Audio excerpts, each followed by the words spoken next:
For these problems, we're going to look at transformations. So we're going to compare 1/3 log base 3 of x minus 1 plus 3 to log base 3 of x.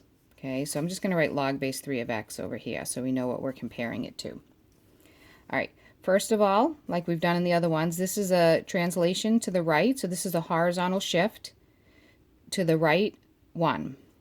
So we're going to shift to the right 1. Then the next thing you do is you do your dilation. So we're going to multiply the y value by 1/3. And then we're going to do a vertical translation of 3. So this would be shifted to the right 1. And then it would be a dilation of 1/3, which means multiply the y value by 1/3. And then a vertical shift up 3. Okay, so we'll do the same thing down here. It's a log base 3 of x is what we're comparing to. So we don't have a horizontal shift, but we do have a horizontal multiplier here. And so what's going to happen is your x values are going to all get multiplied by 2.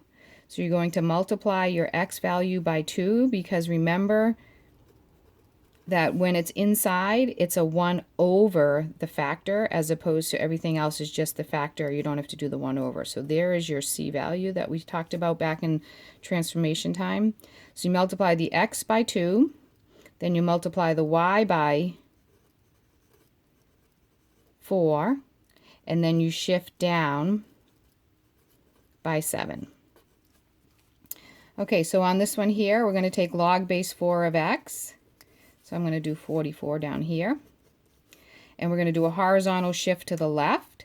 So we're going to say log base 4 of x plus 3. Then we're going to do a vertical stretch of 2. So that's the 2 in front. And then we're going to do a vertical shift down of 9. And it's still a log base 4. Okay, and then 45 says a vertical shrink of 2/3, a vertical shift up, and a horizontal shift right. So we're always going to do our horizontal shift first. So we're going to do log base 4 of x, we're shifting right, so minus 6.